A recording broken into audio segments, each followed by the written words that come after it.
Good afternoon. Thank you for joining Lunch Break Live with Tea Party Patriots. I'm Jenny Beth Martin with Tea Party Patriots Action. In just a moment, we'll go to Bill Pasco for our Washington report. Before we do that, please share this Facebook Live session with your Facebook friends so others can join, learn about what's happening in Washington, D.C., how they can make a difference and take action, and ask questions and leave us comments. Now, we are going to Bill Pasco for our Washington report. Thank you, Jenny Beth. The House and Senate are both out until September 9. Last week in the Senate came back on Monday and voted to confirm Adam B. Landy to be a judge of the United States Tax Court. On Tuesday, the Senate voted to agree to a motion to concur in the House amendment to S. 2073. That was a bill that had been amended, so it was the vehicle for the Kids Online Safety Act and the Children's Online Privacy Protection Act. Then the Senate voted to invoke cloture on and then to confirm the nomination of Stacey D. Newman to be a U.S. District Judge for the District of Maine. On Wednesday, the Senate voted to invoke cloture on and then to confirm the nominations of Meredith A. Vaca to be a U.S. District Judge for the Western District of New York and Joseph Francis Saporito to be a U.S. District Judge for the Middle District of Pennsylvania. Then the Senate voted to invoke cloture on the nomination of Dorothy Camille Shea to be a Deputy Representative of the United States of America to the United Nations. On Thursday, the Senate voted to confirm her to that position. Then the Senate voted against invoking cloture on the motion to proceed to consideration of H.R. 7024, the Wyden-Smith tax bill. And then they were done. Now let's talk about the national debt. Last Monday, America's national debt rose above $35 trillion for the first time ever. The debt is growing faster than many economists predicted, reported the New York Times, because, quote, the costs of federal programs enacted in recent years have exceeded initial projections, unquote. There's a surprise. This is deliberate gaslighting. The New York Times has been around long enough to know that it is standard practice for those who project the costs of federal programs regularly to underestimate the costs actually attached to them. The Congressional Budget Office projected last month that the national debt would rise to $56 trillion by 2034. That's just 10 years from now.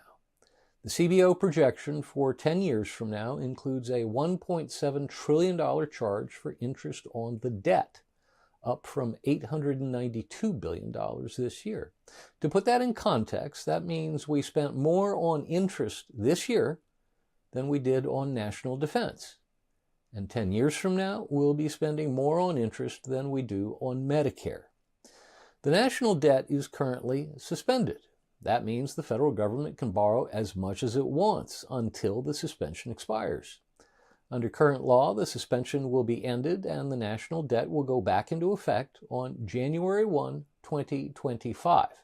That is, after the election, but before a new Congress and a new president are inaugurated. That means it will be the responsibility of the current and then lame duck Congress, full of members who will not be back for the next Congress, to deal with it. I think it's highly likely that the lame duck Congress will find a way to suspend the national debt again until a date certain a few years down the road, maybe even until January 1, 2027. So the next lame duck Congress can deal with it. Now let's talk about President Biden's attack on the Supreme Court. Last Monday, Joe Biden launched a full-on assault on the independence of a separate branch of government, demanding radical reform, that is, destruction, of the Supreme Court as we've known it since the founding. Vice President Kamala Harris immediately announced her support for the plan. Biden launched his attack while speaking at the Lyndon Johnson Presidential Library in Austin, Texas, at an event to commemorate enactment of the Civil Rights Act 60 years ago. Justifying his assault, he referred to, quote, extreme opinions that the Supreme Court has handed down, unquote, and then declared, quote, the court is being used to weaponize an extreme and unchecked agenda, unquote, thereby making absolutely clear that he is only making his reform proposal because he isn't happy with the way the current court is deciding the cases before it. After listing a series of cases, the outcome of which he opposed, beginning with a ruling in the 2013 case of Shelby County, and then continuing on to the 2022 Dobbs case, which overturned Roe v. Wade, and the ruling early last month regarding presidential immunity for official acts, Biden demanded what he called, quote, 3 bold reforms, unquote. First, a constitutional amendment called the No One is Above the Law Amendment to overturn the court's recent ruling in Trump v. United States, in which the court ruled that a president enjoys some immunity from criminal prosecution for official acts taken while in office. Second, the imposition of 18-year term limits for Supreme Court justices, combined with a provision that would allow every president to appoint 2 justices to the court, accomplished via legislation. And third, a, quote, binding code of conduct for the Supreme Court, unquote, to be overseen by an outside entity of some sort, possibly even a group of inferior judges, even though the Supreme Court already has an ethics code.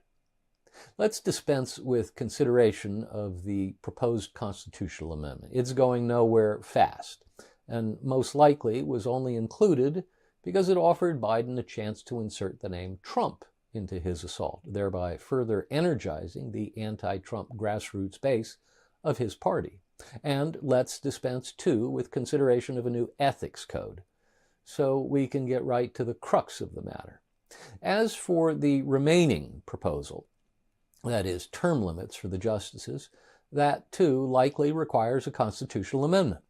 Biden seems to think it does not require an amendment, and his proposal would eliminate the checks and balances between the 3 branches and really isn't about term limits at all. Let's call it what it is, court packing, because what he's really proposing is an only slightly masked version of President Franklin Delano Roosevelt's original 1937 court packing plan.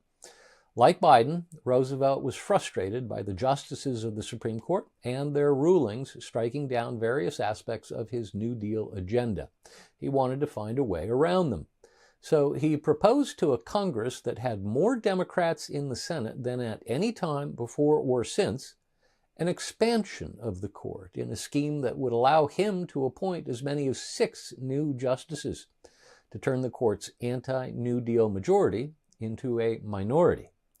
Within weeks, even with Democrats outnumbering Republicans in the Senate by 76-16, Roosevelt's plan was rejected. Biden's proposal is even worse. Roosevelt never proposed ending or even shortening the service of the sitting justices whose rulings he opposed. He merely proposed diluting their strength by adding new justices around them. Biden, on the other hand, is directly attacking the sitting justices whose rulings he opposes, calling for their service to be ended before it otherwise would be.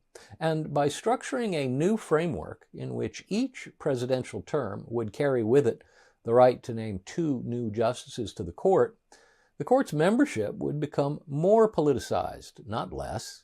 Seats on the court would become spoils of political battle, quadrennial prizes for the victorious presidential campaign in a way they are not now.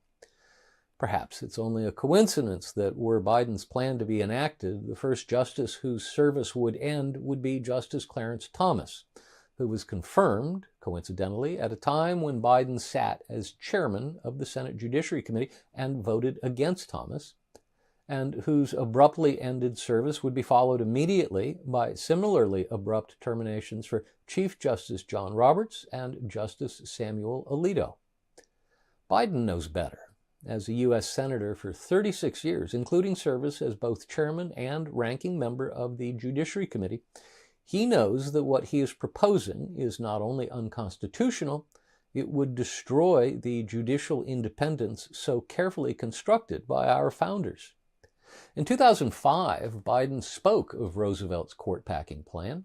On the Senate floor, Biden reminded his colleagues, quote, "Power corrupts and absolute power corrupts absolutely," unquote, before denouncing Roosevelt's court-packing plan as a, quote, "power grab," unquote.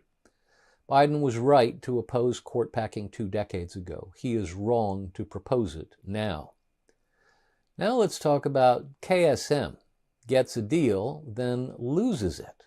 The Department of Defense announced last Wednesday that after 21 years in captivity, Khalid Sheikh Mohammed, long believed to be the mastermind of al-Qaeda's 9/11 attack on the United States, and 2 other alleged accomplices, had agreed to plead guilty within the U.S. military justice system and would avoid the imposition of the death penalty for their role in murdering almost 3,000 people in New York, at the Pentagon, and in a field in Pennsylvania. The news did not sit well with many, many people. On Friday, 2 days later, the Department of Defense announced that Secretary of Defense Lloyd Austin had overruled the overseer of the war court at Guantanamo Bay and revoked the plea deal. In doing so, he effectively put the death penalty back on the table for KSM and his 2 accomplices, even as he relieved Brigadier General Susan K. Escalier of her oversight of the capital case. Austin left General Escalier in charge of the remaining cases at Guantanamo. Now to the latest on the shooting aftermath. Speaker Johnson named the 7 Republicans who will sit on the task force assigned to investigate the attempted assassination of former President Trump. Congressman Mike Kelly of Pennsylvania, in whose district the assassination attempt took place, will chair the task force. Other Republicans on the task force include Mark Green, the chairman of the Homeland Security Committee, Dave Joyce, former chairman of the Appropriations Subcommittee on Homeland Security, Laurel Lee, a former assistant U.S. attorney, former judge for Florida's 13th Judicial Circuit, and former Florida Secretary of State, who serves on the Judiciary and Homeland Security Committees. Michael Walls, retired from U.S. Army Special Forces, who serves on the Intelligence, Armed Services, and Oversight Committees. Clay Higgins, a former U.S. Army Staff Sergeant who serves on Homeland Security and Oversight Committees. And Pat Fallon, a former U.S. Air Force officer who serves on Oversight and Armed Services Committees. The task force will release its report in mid-December. Now to Campaign 2024, just a short update on the 2024 campaign. Last week, the Harris campaign announced it had raised $310 million in July. That's a pretty good amount, especially given that Joe Biden didn't take himself out of the contest until Sunday, July 21. So that's a 10-day fundraising total. According to the campaign, it ended the month of July with $377 million cash on hand. The Trump campaign, by contrast, says it raised $138.7 million in the month of July and ended July with $327 million cash on hand.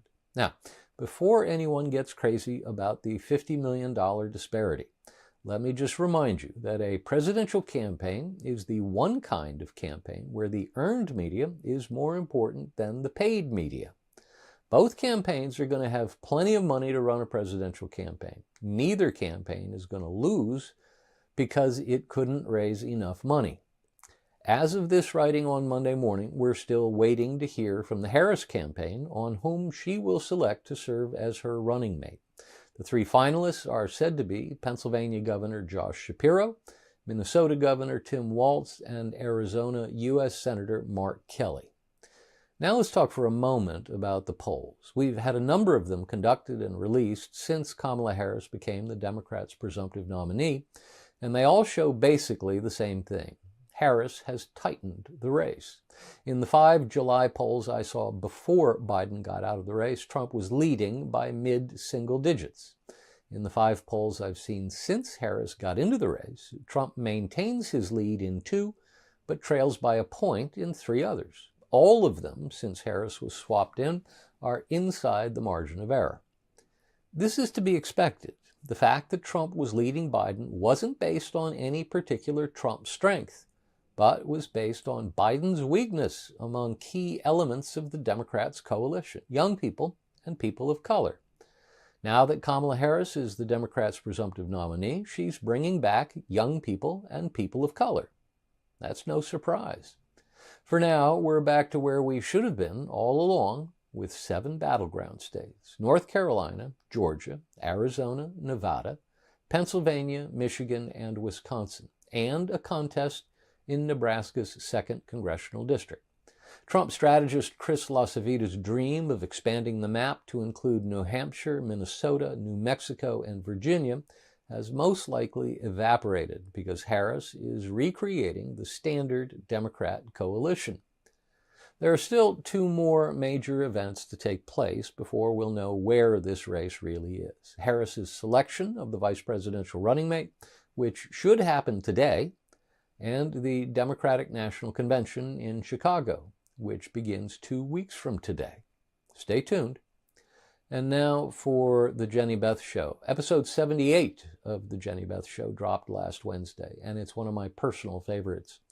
Jenny Beth sat and talked for more than an hour with Richard Viguerie, the father of direct mail fundraising and one of the founding members of what we call the conservative movement.